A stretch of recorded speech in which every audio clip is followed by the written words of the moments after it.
The Farmer's Daughter Who Led a Nation, a story of intelligence, courage, and an unbreakable will. The door is famous for a reason. It is smaller than you expect. The photographs always make it look grander than it is, and it is jet black, and it has a brass knocker in the shape of a lion that has watched 260 years of history arrive and depart. Standing before it on a Tuesday morning in October, Eleanor Victoria Hartwell thought not about what it represented, but about the last time she had stood before a door feeling this particular mixture of things. She had been 11 years old. It was the first day of secondary school in Harrogate, an hour's bus from Thornwick, because the village had no secondary school of its own. Her coat was too large, bought to grow into. Her bag was her cousin's old one. She had packed it herself the night before, with the precision of someone who understood that being prepared was the only kind of power available to her. She had stood at the school gates and felt, not fear exactly, but the sharp awareness of the distance between where she was standing and where she intended to go. And then she had walked through anyway. She did the same thing now, walked through the door. The youngest prime minister in 40 years, the first woman of color, the daughter of a tenant farmer from North Yorkshire who still didn't entirely believe it had happened. Eleanor Victoria Hartwell walked into number 10 and went to work. Thornwick is the kind of village that England has thousands of, small enough that everyone knows everyone, large enough that there are 3 factions about the parish council and have been since 1987. Stone cottages, a pub, a post office that doubles as the newsagent, a primary school with 42 pupils and 1 member of staff, who was also the head teacher, the PE teacher, and, in an emergency, the IT support. The Hartwell farm was on the eastern edge of the village, on land that Edmund had worked since arriving from Bradford in his 20s, having married Ruth Bradley, a Yorkshire woman whose family had farmed the Dales for 3 generations, in a ceremony that celebrated both of their histories. 20 years later, both sides had eaten at each other's tables enough times that the apprehension had been largely replaced by the comfortable familiarity of extended family, which brought its own complications, but at least warmer ones. Eleanor was born on a Wednesday in May and was, by all accounts, a child who arrived already paying attention. Her first word, spoken at 11 months with the clarity of someone who has been waiting for the vocabulary to catch up with the observation, was why. She asked it constantly, about everything, why the sky was that color, why the sheep went to the lower field in winter, why the farm was rented and not owned, why some people in the village had more than others.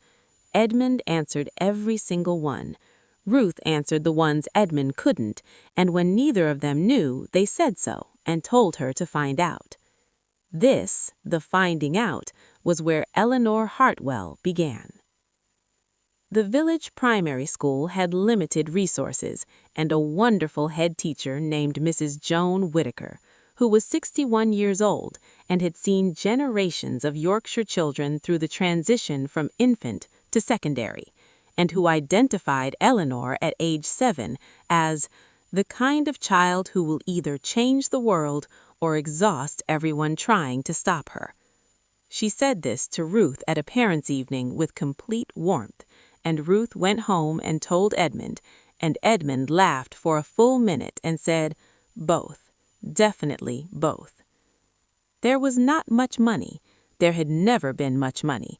Tenant farming on the margins of a Yorkshire village was not a life of surplus. Eleanor knew this without being told in words.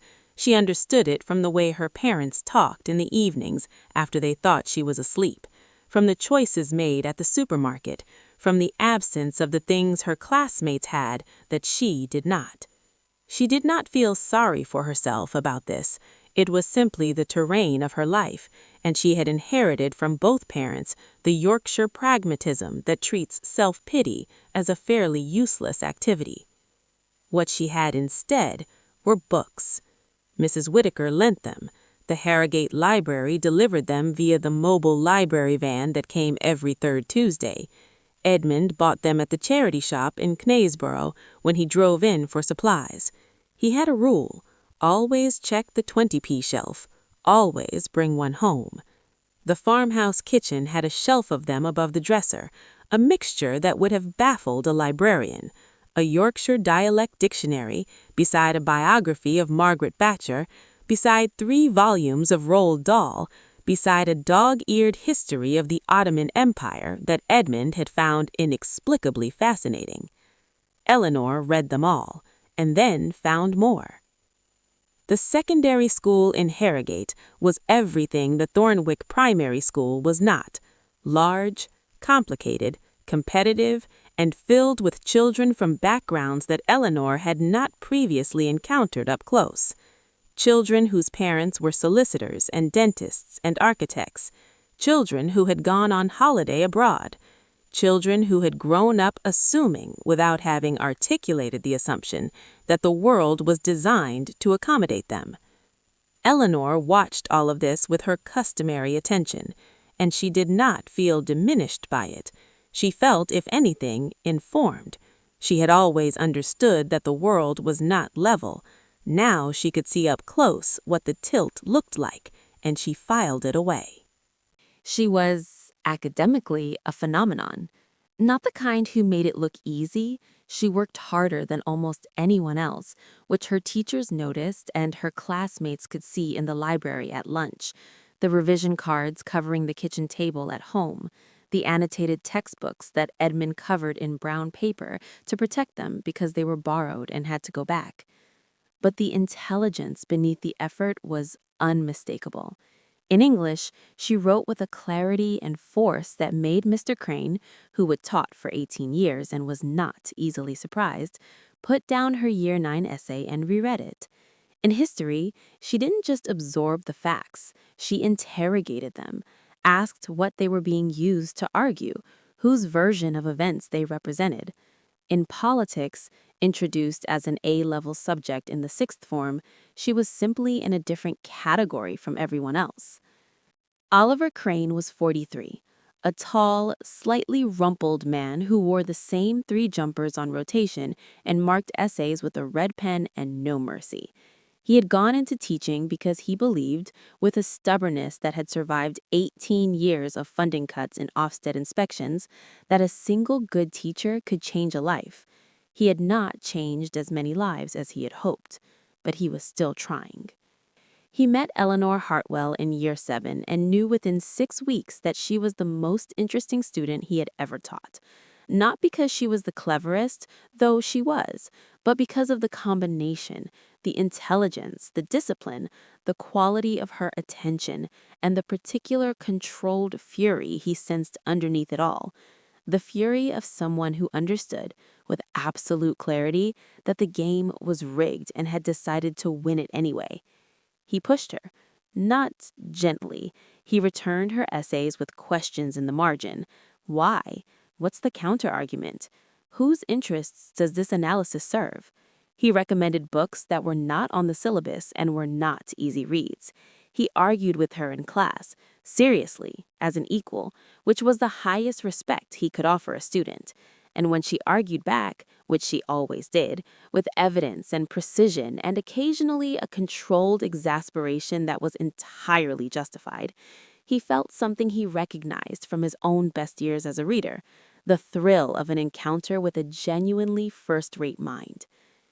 In the 6th form, Eleanor told him she wanted to read politics, philosophy, and economics at Oxford. Mr. Crane: Good, you'll get in. Eleanor Hartwell: You don't know that. Mr. Crane: No, but I know you're capable of it, which is the part that's up to you. The rest is up to them, and that part is less certain, but you do the part that's yours. She did.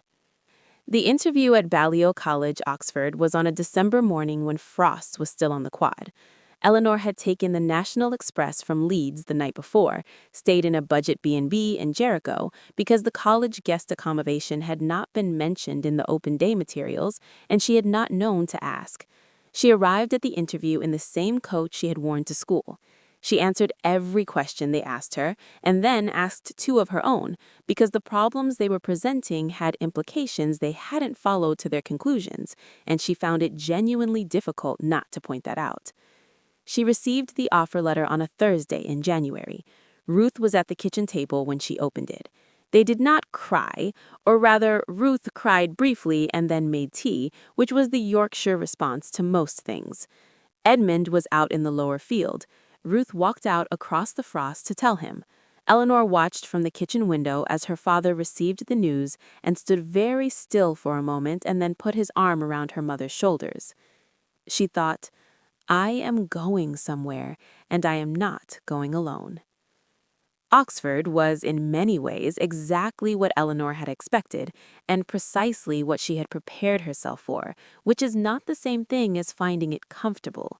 The ancient buildings, the tutorials, the particular blend of genuine intellectual rigor and casual inherited confidence that moved through the corridors in expensive coats.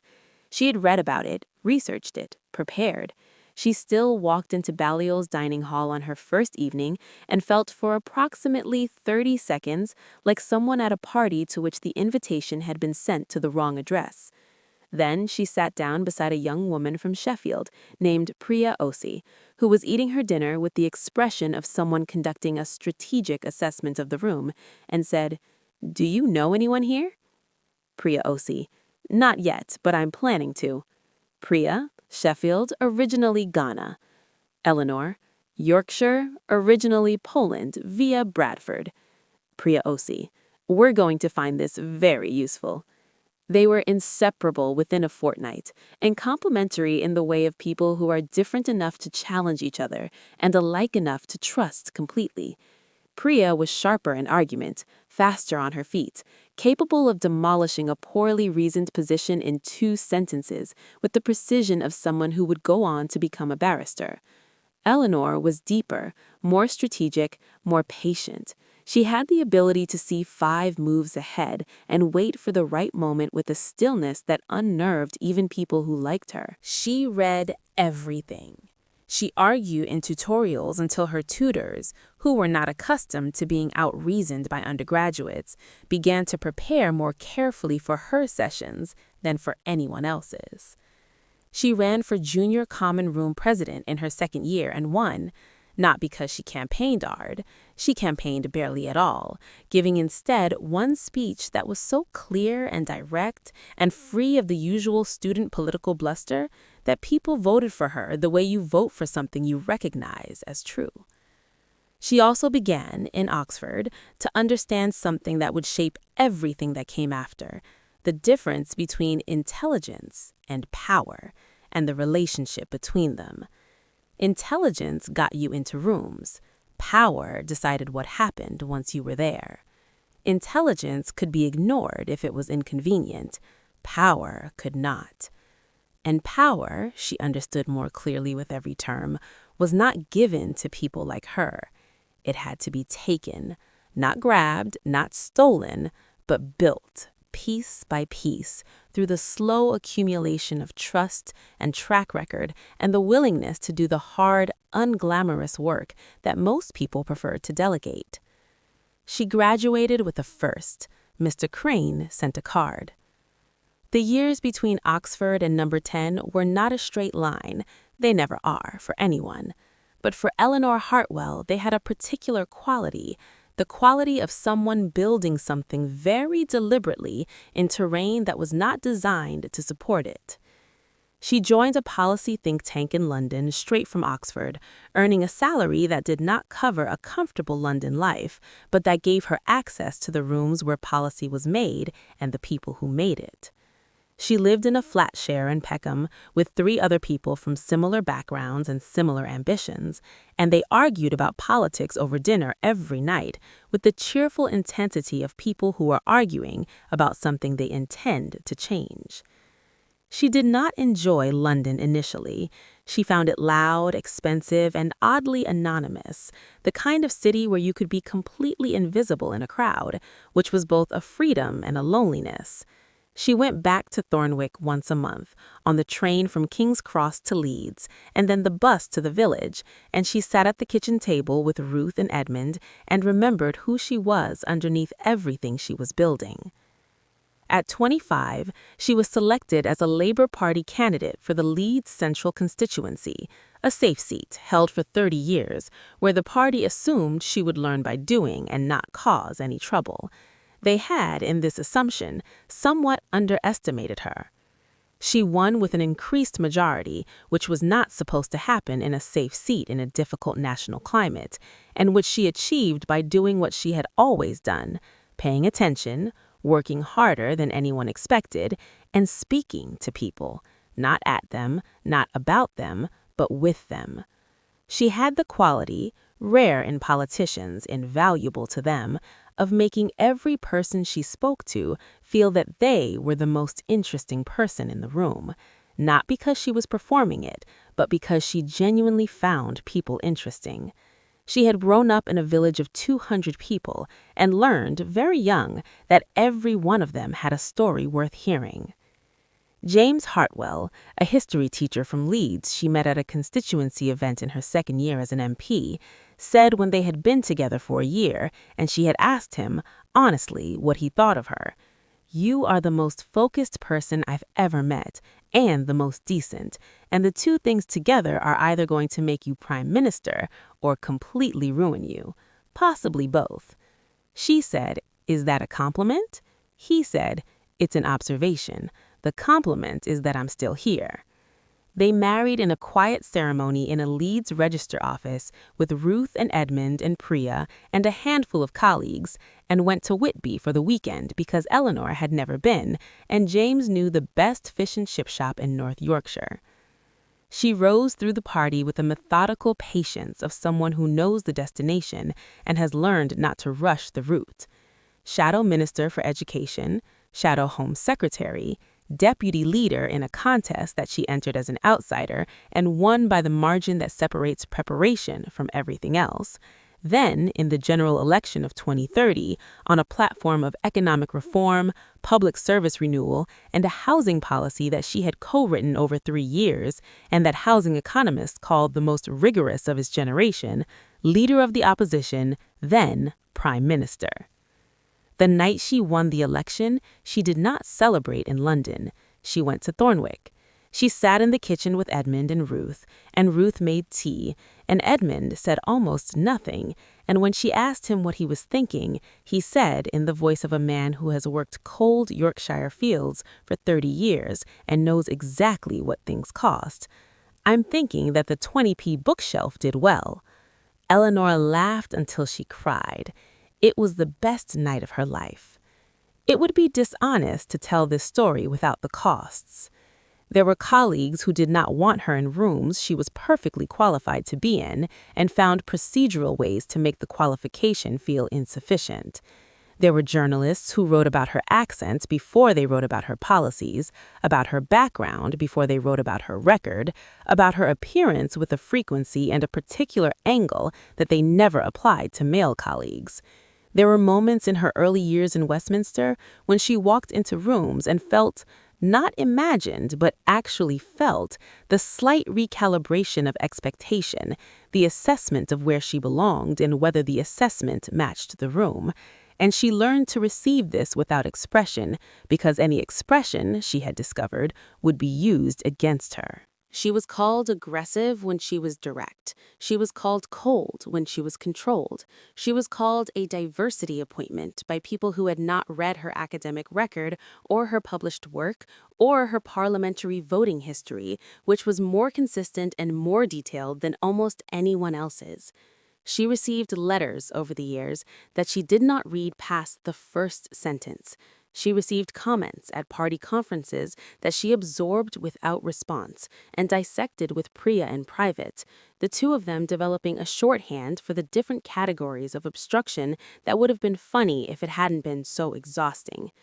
There was the year her father's health deteriorated, and she drove to Thornwick every weekend, arriving at midnight and leaving before 6, sleeping in the car sometimes because the journey was not possible and work was not possible, and the farm needed attention and families did not stop needing you because your schedule was full.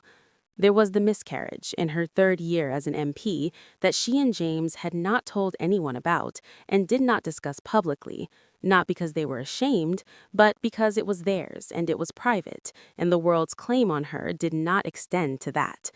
And there was, always, through all of it, the question that people did not ask her directly, but that she heard in the shape of other questions, whether she was truly British enough, whether her background was the right kind of British, whether the village of Thornwick was far enough from Bradford to make her story legible to the people whose legibility she apparently needed.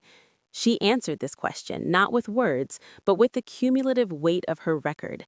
Every bill she drafted, every constituency surgery she held, every policy she championed, every vote she cast. She built the answer across a decade, and when the question was asked again, as it always was, just before an election, just when it would be most useful to her opponents, the answer was already there, fully constructed, requiring no defense.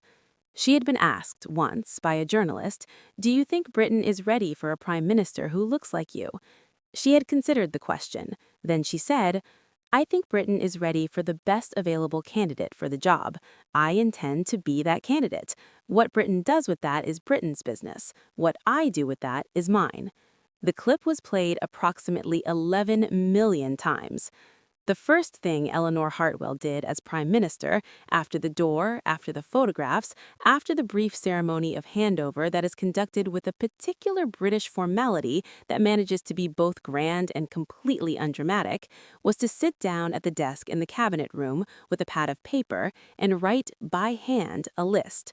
Not a list of priorities, not a list of photo opportunities or media strategies or first 100 days announcements, a list of problems, real ones, the ones she had been cataloging in varying degrees of detail since she was 23 years old and first walked into a policy room and understood that the gap between what government said and what they actually changed was enormous and deliberate and could be made smaller.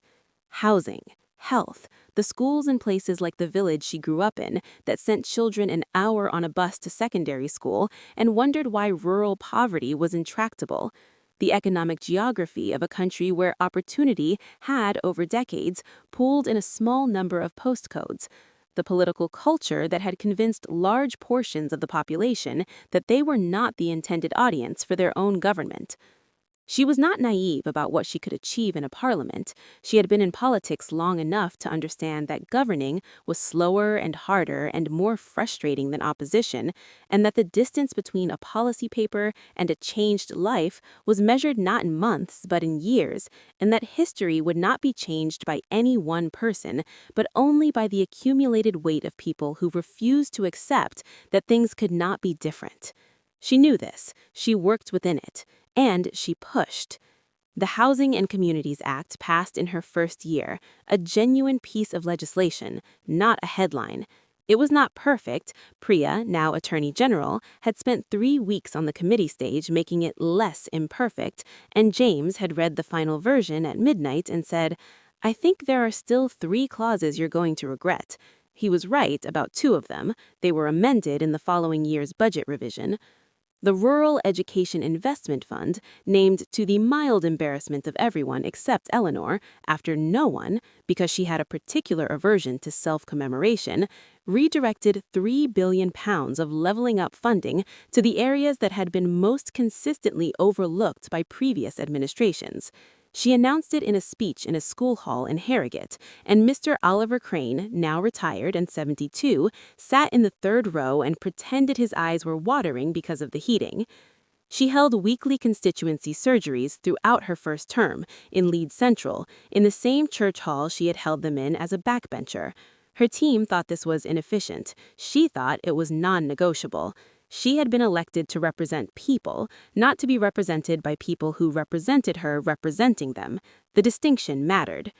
And on the nights when the work was very hard, and there were many such nights because governing a complex country through a difficult economic period was not a project for people who needed to sleep well, she went home to the flat in North London, where James still taught history at a local comprehensive and cooked dinner regardless of the hour, and she sat at their kitchen table, and she remembered the kitchen in Thornwick, and she kept going. In the 5th year of her first term, Eleanor Hartwell went back to Thornwick for the first time as Prime Minister. It was not a campaign visit, not a photo opportunity, not a policy announcement.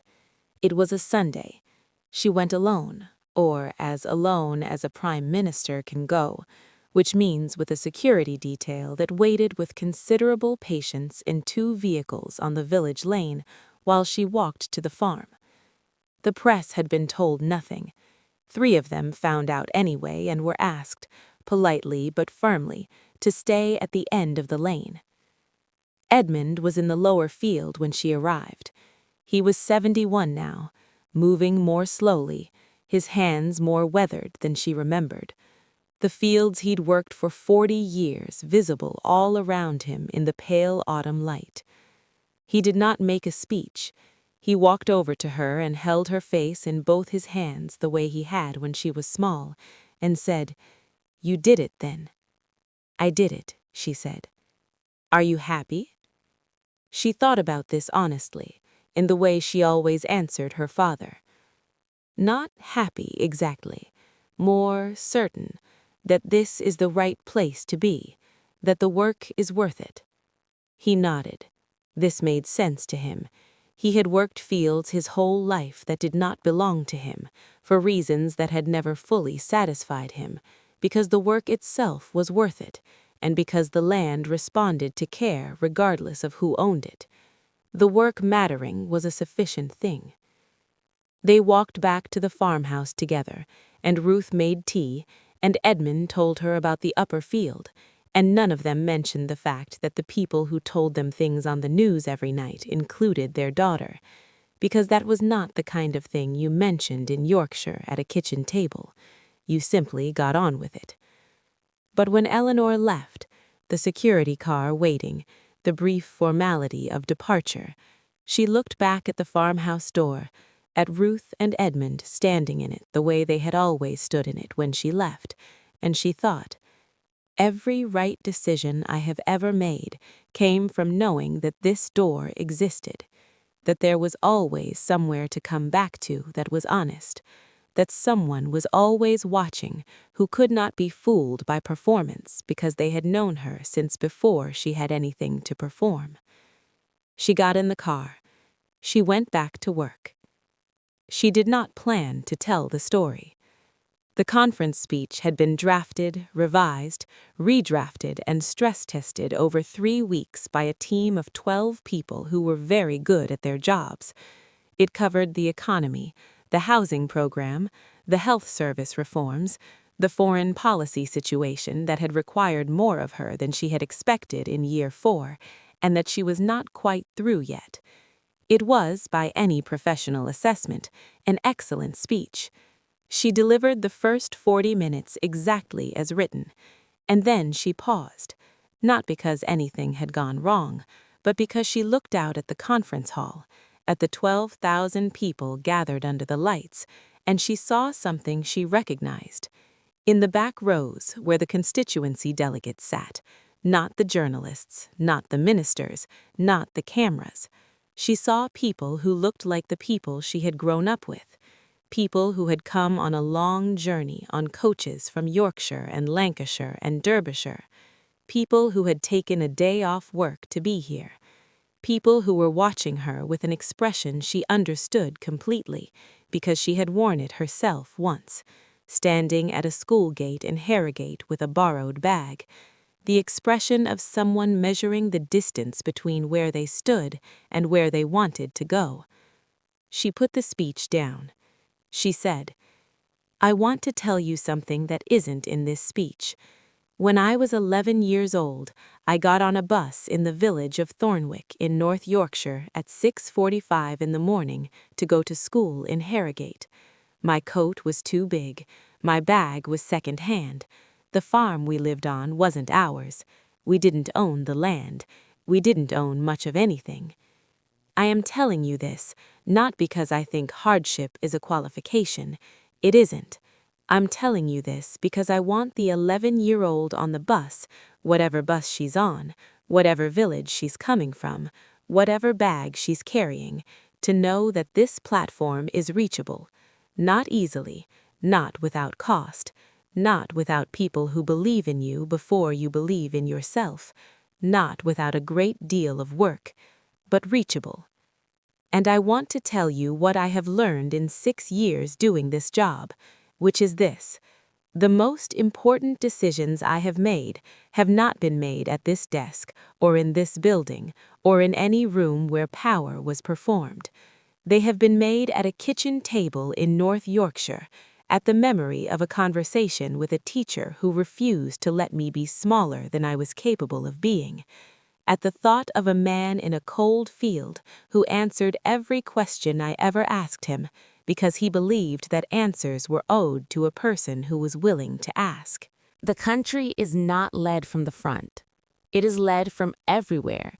It is led from every village and every kitchen table and every bus journey in the cold morning and every teacher who stays late and every parent who goes without so their child does not have to. I am the Prime Minister. I am also, still, the farmer's daughter from Thornwick. Both of those things are equally true, and if I am doing this job well, it is because I have never confused them.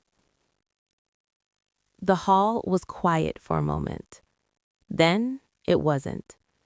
In the back row, a delegate from a constituency in West Yorkshire, a woman of about 40 who had been a school teacher for 15 years and had come on the coach at 5 in the morning, put her face in her hands.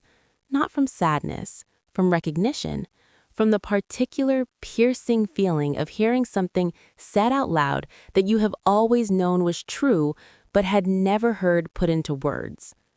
Priya, standing in the wings, looked at the delegate and then at Eleanor on the stage and thought, there it is. That is what she is. That is what she has always been. Eleanor Victoria Hartwell picked up her speech. She finished the last page, and she went back to work. The country is not led from the front. It is led from everywhere. It is led from every village and every kitchen table and every bus journey in the cold morning and every teacher who stays late and every parent who goes without so their child does not have to. The end. Eleanor Victoria Hartwell, the farmer's daughter who led a nation.